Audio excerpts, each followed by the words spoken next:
বন্ধুরা আসসালামু আলাইকুম। আজকে আমাদের টপিক হচ্ছে রাইট ফর্ম অফ ভার্ব। এটা অনেক গুরুত্বপূর্ণ একটা টপিক এবং অনেক সিরিয়াস একটা টপিক। তোমাদের কাছে এই সিরিয়াস টপিকটা আজকের পরে আমি বিশ্বাস করি খুবই ইজি হয়ে যাবে, খুবই আনন্দদায়ক হবে। তোমরা নিশ্চিত থাকবে যে আমি রাইট ফর্ম অফ ভার্বে 5/5 পাবো অথবা 10/10 পাবো। ঠিক আছে, তাহলে আমরা সেই টেকনিক বা টিপসগুলো জেনে নিই। আমি এইচএসসি লেভেলের স্টুডেন্টের জন্য এই টিপসগুলো দিচ্ছি। এসএসসিদের জন্য একটু ডিফারেন্ট হবে টেকনিকগুলো, একই টেকনিক, তবে তাদের এইভাবে পিক আপ করা একটু কঠিন হতে পারে, কারণ এসএসসিদের থাকে হলো কি থাকে, এরকম বক্স থাকে, বক্সের মধ্যে কিছু ওয়ার্ড লিস্ট আকারে দেয়া থাকে। বক্সের মধ্যে লিস্ট দেয়া থাকে যে এই যেমন থাকে কাম, ধরো, আছে ফরওয়ার্ড, এরকম থাকে, তারপরে বেস্টো,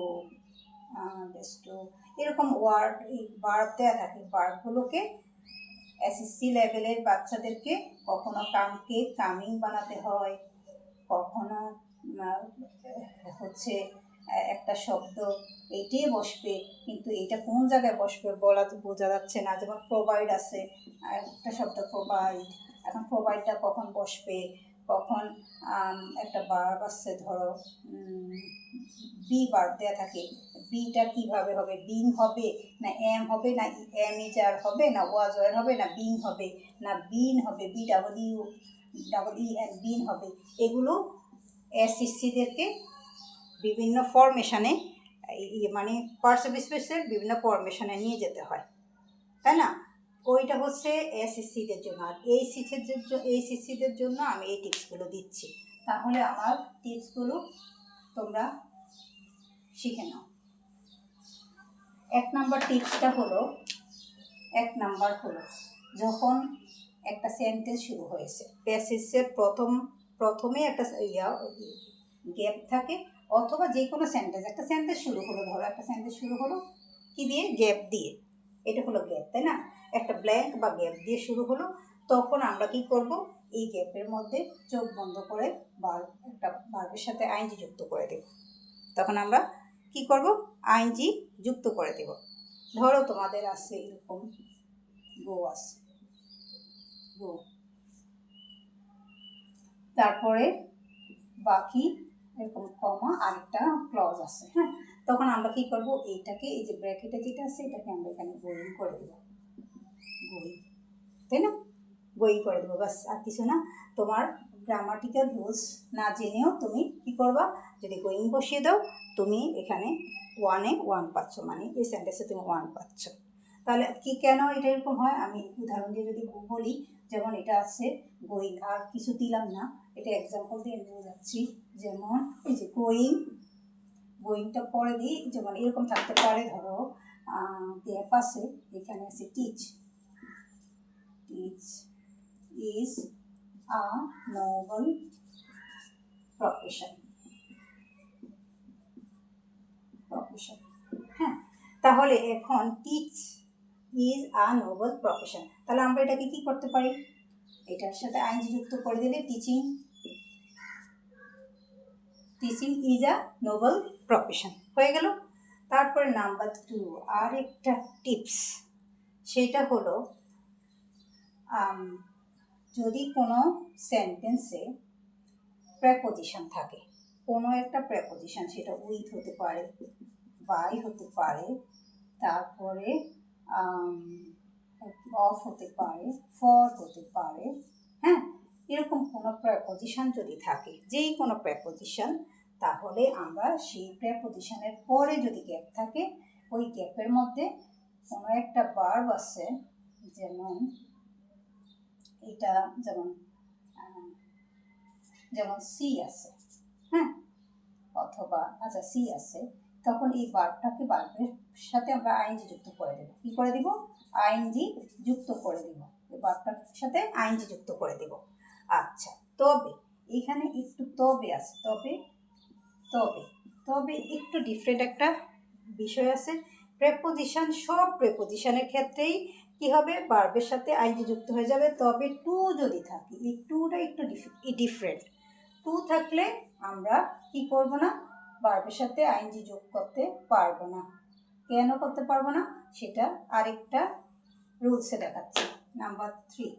আচ্ছা, এখন আমরা এই যে ইয়েটা ক্লিয়ার করে নিই। যেমন আমাদের সেন্টেন্স আকারে যদি আমরা করি, তাহলে আমি যদি এরকম দেই, she went there for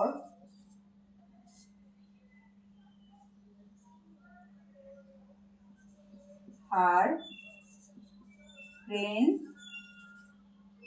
grandma. She went there for dash grandma. তাহলে এখানে ধরো আছে ফর মিট আছে, মিট সাক্ষাৎ করতে গেছে। তাহলে আমরা এটার অ্যান্সারটা কি লিখবো, MEET। সে কেন গিয়েছে, গ্র্যান্ডমার সাথে দেখা করতে গিয়েছে। ওকে, তারপর এখন নাম্বার 3, আমি বলেছিলাম যে যেই কোনো প্রেপোজিশন থাকলে ভার্বের সাথে, প্রেপোজিশনের পরে যদি গ্যাপ থাকে তাহলে ওই ভার্বের সাথে আইএনজি যুক্ত করে দেব। কিন্তু যদি আমাদের টু থাকলে আমাদের কি হবে, ভার্বের সাথে আইএনজি যোগ করব না। তবে কথা আছে, টুটা যদি একা থাকে এরকমভাবে যদি থাকে, টুটা ধরো আছে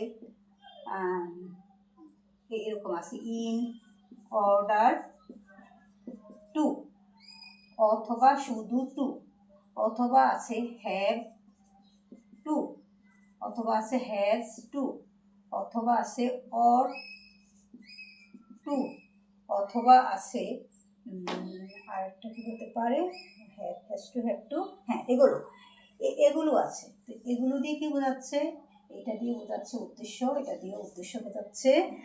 আর এইটা হচ্ছে করতে হবে, এইটাও করতে হবে, এইটাও করতে হবে। এই তিনটা বাধ্যবাধকতা বোঝাচ্ছে, আর এটা উদ্দেশ্য বোঝাচ্ছে। আচ্ছা, যদি ইন অর্ডার টু মুখস্থ করে নেবে, ইন অর্ডার টু, তারপরে have to, has two, used two না, অর টু, এই কয়টা যদি থাকে আমরা তখন ভার্বের কি করব, 2 প্লাস ভার্ব 0 বসাবো। 2 প্লাস ভার্ব 0, এখানে কিছুই বসাবো না, ভার্বটা যে পজিশনে আছে ওইভাবেই আমরা করবো, তাকে উপস্থাপন করব। যদি কাম থাকে, এখানে ব্র্যাকেটে কাম আছে, আমরা 2 কাম লিখব। আমরা অ্যান্সারে কি লিখব, কাম লিখব, শুধু কাম লিখব। গো থাকলে গো, ফরওয়ার্ড থাকলে ফরওয়ার্ড, মার্চ থাকলে মার্চ, তারপরে কি হ্যাভ থাকলে হ্যাভ, এরকম। আচ্ছা, তাহলে ভার্বের বেস ফর্মটা বসবে, টু এর পরে ভার্বের বেস ফর্ম বসবে। কিন্তু এই শব্দগুলো যদি না থাকে, ইন অর্ডার টু, অথবা to, have to, has to, or to, তখন কি হবে, তখন এই টু এর আগে যদি এই কটা জিনিস থাকে, যেমন ইউজ টু অথবা পাস্ট টেন্সে ইউজড টু, অথবা থাকলো এতে ধরো বিতে দিলাম উইথ আ ভিউ টু, সিতে দিলাম look forward to, used to অভ্যাসবশত কিছু করে, এখন বর্তমানে করে, এটা অভ্যাসবশত কিছু করতো। উইথ আ ভিউ টু, উদ্দেশ্যে, এইটা হলো লুক ফরওয়ার্ড টু। অধীর আগ্রহে।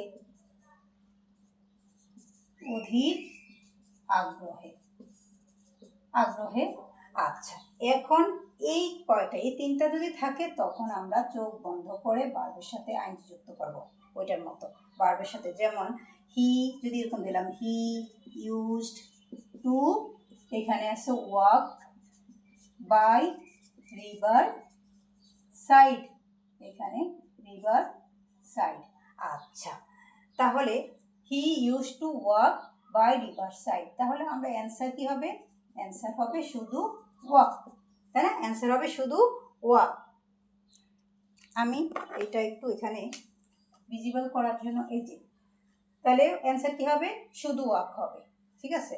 আবার with a view two, answer তখন শুধু ওয়াক হবে না, আমি একটু বলে ফেলছি, এখানে অ্যান্সার হবে ওয়াকিং, অ্যান্সার কি হবে, ওয়াকিং হবে। এখানে উইথ আ ভিউ টু, যেমন যদি দিতে দেই এরকম হি অথবা she waits with a view to মানে অধীর আগ্রহে, ও উইথ আ ভিউ টু হলো উদ্দেশ্যে, শি লার্নস ইংলিশ, কেন সে ইংলিশ শিখছে, with a view to speak, এখানে স্পিক আছে, হ্যাঁ ব্র্যাকেটে স্পিক ইংলিশ, এখানে স্মার্ট ইংলিশ দিলাম, আচ্ছা smart English, to speak smart English, আমি সংক্ষেপে ইংলিশ দিলাম। ওকে, তাহলে এখানে হবে কি স্পিকিং, এটা কি হয়ে যাবে, এটা হয়ে যাবে স্পিকিং। আবার লুক ফরওয়ার্ড টু অধীর আগ্রহে, তাহলে আমরা যেমন অধীর আগ্রহে অপেক্ষা করছি, তাই না? তাহলে যদি বলি এরকম বলি, স্টুডেন্টস লুক ফরওয়ার্ড আছে, এখানে টু আছে, টু তারপর ব্র্যাকেটে আছে সেলিব্রেট দ্য ফেস্টিভাল। আচ্ছা, তাহলে এখানে কি হবে, students look forward to celebrate the festival, তাহলে এটাকে আমরা তখন কি করবো, এই সেলিব্রেটের সাথে আমরা কি করে দেব, আইনজি যুক্ত করে দেব, সেলিব্রেটিং কি দিব, সেলিব্রেটিং, তাই না, আইনজি যুক্ত করে দেব। ঠিক আছে, তাহলে এই তিনটা ক্ষেত্রে আমরা টু এর পরে আইনজি যুক্ত করব, আর বাকি ক্ষেত্রে আমরা অবশ্যই টু এর পরে ভার্বের বেস ফর্ম বসবে, মানে ভার্বের এই যে ভার্ব জিরো, যেটা ভার্বের সাথে যখন এস বা ইএস অথবা আইএনজি যুক্ত হয় না, অথবা ভার্বের কোনো ফর্ম হয় না, পাস্ট ফর্ম অথবা পাস্ট পার্টিসিপাল ফর্ম হয় না, তখন এটাকে ভার্বের বেস ফর্ম বা ভার্ব জিরো বলা হয়, আচ্ছা, তাহলে এখন যে আমি যে টুটা নিয়ে কথা বলেছিলাম, এই টুটা মূলত কোনো প্রেপোজিশন ছিল না, এটা হলো জেনে নাও, এটা হলো স্টুডেন্ট, যারা ভালো স্টুডেন্ট তাদের জন্য। এটা আসলে কোনো প্রেপোজিশন ছিল না, এটাকে বলা হয় ইনফিনিটিভ। আমি যখন ভার্ব ক্লাস পড়েছি, নাউন পড়েছি, তখন আমি বলেছিলাম যে ইনফিনিটিভ কাকে বলে।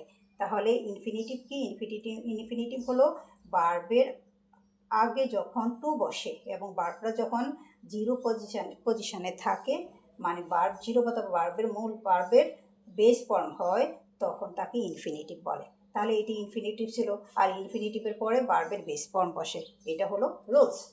ঠিক আছে, এখন আমরা 4 নাম্বার রুলসে চলে যাব।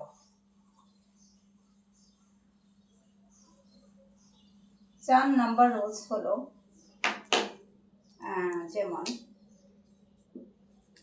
তোমাদের একটা শব্দ, এটা প্রায় আসে, তো এটা থাকেই দেখছি, লেস্ট মানে নইলে অথবা পাশে অথবা নসেট মনে হয় শব্দটা নসেট। ওকে, তাহলে আমরা নইলে শব্দটা বেশি ব্যবহার করি, নইলের মিনিংটা আমরা বুঝি, এগুলো অনেক সময় তোমরা বুঝবে না, তাই আমি শুধু নইলেটা দিয়ে বোঝাচ্ছি। হ্যাঁ, নইলে এটা, তাহলে লেস্টটা হলো কি, নইলে মানে এটা নেগেটিভ শব্দ, তার মানে, আচ্ছা এটা মানের ইয়েটা আমি পরে বোঝাচ্ছি, প্যাটার্নটার অর্থটা কী হবে সেটা বোঝাচ্ছি, কিন্তু তোমরা চোখ বন্ধ করে লেস্ট থাকলে, লেস্টের পরে যে সাবজেক্ট থাকবে প্লাস ভার্ব থাকবে, হ্যাঁ ভার্ব থাকবে, ভার্বের আগে এখানে একটা গ্যাপ থাকবে, হ্যাঁ ভার্ব এই যে এখানে একটা গ্যাপ থাকবে, এরকম ধরো তোমার আছে আচ্ছা আমি এখানে দিই, যেমন এরকম থাকলো, মিস আছে দ্য ক্লাস, হ্যাঁ তাহলে এই যে এইটা হলো মেইন ভার্ব, এই মেইন ভার্বটাকে ব্র্যাকেটে দিছে, তবে এইখানে আমাদের একটা কি হবে, অ্যান্সারের মধ্যে আমাদের শুড বসাতে হবে, শুড বসাতে হবে। ঠিক আছে, তাহলে লেস্ট থাকলে চোখ বন্ধ করে শুড বসাবে, লেস্ট থাকলে কোনো গ্যাপ থাকলে শুড বসাবে। ঠিক আছে, তাহলে নইলে আমরা কি করব, ক্লাস মিস করব, যে তাহলে আমাদের ফুল সেন্টেন্সটা এরকম হতে পারে, ওয়াক ফাস্ট, দ্রুত হাঁটো, lest we should miss the class, নইলে আমরা কি করব, নইলে আমরা ক্লাস মিস করব। ঠিক আছে, ওকে। তাহলে 4 নাম্বারটা গেল। এবার 5 নাম্বার। 5 নাম্বার কি? 5 নাম্বার হলো সিম্পল সেন্টেন্স। তোমরা সিম্পল সেন্টেন্স জানো। সিম্পল সেন্টেন্সের একটা প্যাটার্ন আছে। সিম্পল সেন্টেন্স সবসময় এই প্যাটার্ন থাকে, subject plus verb plus object or adverbial phrase.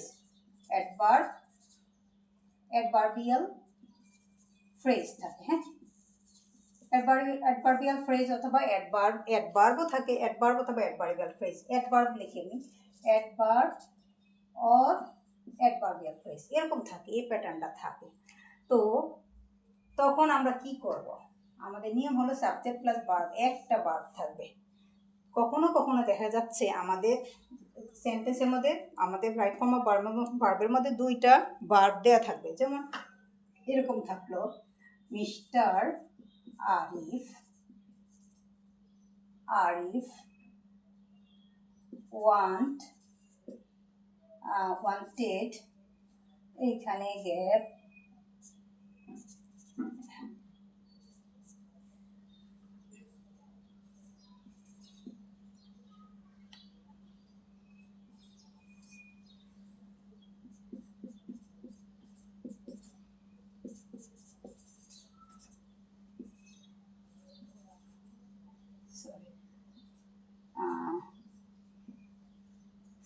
ওকে। তাহলে আমি লিখলাম মিস্টার আরিফ ওয়ান্টেড, তারপরে এইটাও ভার্ব হ্যাভ আ নাইস, এখানে ধরো এটা গ্যাপ নাম্বার বিতে ছিল, কোনো একটা প্যাসেজের বিতে এরকম একটা গ্যাপ আছে। Have a nice place to open a bank. আচ্ছা, তখন দেখো এখানে একটা ভার্ব আছে, আবার এইখানে একটা ভার্ব, এইখানে একটা ভার্ব, 2টা ভার্ব, ডাবল ভার্ব। আমাদের শর্ত কি, সিম্পল সেন্টেন্সে অবশ্যই একটা ভার্ব থাকবে। ঠিক আছে, সিম্পল সেন্টেন্স কীভাবে বুঝলাম, এই যে subject plus verb plus object অথবা কি অবজেক্ট, অথবা এই যে দেখো এই যে অবজেক্টের পরে আবার এখানে টু ওপেন, আর এটা হলো, এটাকে বলা হয় ইনফিনিটিভ ফ্রেজ। এগুলো তোমাদের জানার দরকার নাই। তো সাবজেক্ট প্লাস ভার্ব আছে, ভার্বের পরে অবজেক্ট আছে। হ্যাঁ, তাহলে এটা নিঃসন্দেহে কি হলো, এটা সিম্পল সেন্টেন্স। এই সিম্পল সেন্টেন্সে 2টা ভার্ব যদি থাকে পাশাপাশি, শেষের ভার্বটাকে কি করব, শেষের ভার্বের আগে টু অথবা ভার্বের সাথে আইনজি যুক্ত করে দেবো, মানে নন ফাইনাইট করে দেবো। এখন নন ফাইনাইট কি, নন ফাইনাইট হলো ভার্বের আগে যখন টু বসাই, অথবা ভার্বের সাথে আইনজি যুক্ত করে দিই, অথবা ভার্বকে পাস্ট ফর্ম অথবা পাস্ট পার্সিয়াল ফর্মে নিয়ে যাই, তখন এটা নন ফাইনাইট হয়ে যায়। তাহলে আমি কি বলবো, এখানে বলছে উদ্দেশ্য যদি বোঝায়, এখন উদ্দেশ্য বোঝাচ্ছে, দেখো mister Arif wanted to have a nice place. তিনি একটা নাইস প্লেস খুঁজতেছেন, কারণ তিনি একটা ব্যাংক খুলতে চাচ্ছেন। তাহলে একটা উদ্দেশ্য আছে, তখন আমরা উদ্দেশ্য হলে টু বসাবো। ঠিক আছে, উদ্দেশ্য হলে টু বসাবো। আর যদি এরকম হয় যে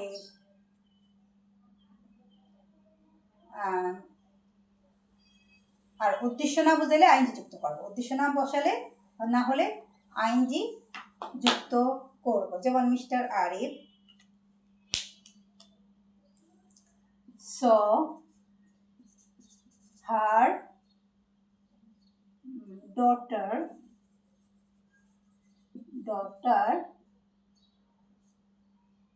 এখানে আছে গ্যাপ, তারপরে স্লিপ আ সাউন্ড, স্লিপ। হ্যাঁ, তাহলে এখানে দেখলাম মিস্টার আরিফ স হার ডটার স্লিপ আ সাউন্ড স্লিপ। মিস্টার আরিফ তার মেয়েকে এক মানে ঘুমের মতো গভীর ঘুমাতে দেখলেন। তাহলে এখানে কি হবে, এই যে এটা ভার্ব, আবার এইটাও ভার্ব, তখন কি এখানে তো উদ্দেশ্য নাই, উনি দেখছেন তার মেয়েটা গভীরভাবে ঘুমাচ্ছে, তাহলে এখানে আইনজি যুক্ত করে দেব, স্লিপিং আ সাউন্ড স্লিপ। ঠিক আছে, এটা একটু তোমাদের জন্য সরাসরি না, যে এটা দেখলে এরকম আগেরগুলো যেমন ছিল, এটা একটু কঠিন। হ্যাঁ, তোমাদেরকে আইডেন্টিফাই করে নিতে হবে যে এটা উদ্দেশ্য বোঝালে ভার্বের আগে টু বসাবো অথবা ইন অর্ডার টু বসাবো। যেহেতু টু এখানে, তখন আবার উদ্দেশ্য কি, অনেকে উদ্দেশ্যও বুঝবে না, সেন্টেন্সের মিনিং আউট করাও অনেক স্টুডেন্টের জন্য কঠিন, তাদের ক্ষেত্রে তো একটু ডিফারেন্ট হবে, ডিফিকাল্ট হবে।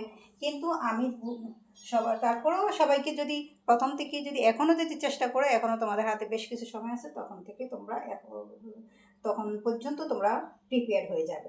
ওকে, তাহলে এইভাবে লিখবে। আচ্ছা, এটা হলো 5 নাম্বার ফর্মুলা ছিল বা 5 নাম্বার টিপসের। আমরা এইখানেই শেষ করব আজকের ক্লাস। বেশি দীর্ঘ করলে হচ্ছে তোমাদের বুঝতে সমস্যা হবে। একসাথে যদি আমি 10টা 12টা টিপস দিই, তাহলে তোমাদের এগুলো গ্রহণ করতে, অ্যাবজর্ব করতে কি হবে, সমস্যা হবে, মানে হজম করার যে একটা বিষয় আছে সেটা হবে, শেষ পর্যন্ত বদহজম হতে পারে। তাই আমি এখানে থামলাম। তাহলে পরবর্তী ক্লাসে আরও 5টা অথবা 6টা টিপস নিয়ে আমরা আবার হাজির হব তোমাদের সামনে। সে পর্যন্ত ভালো থাকো। আল্লাহ হাফেজ।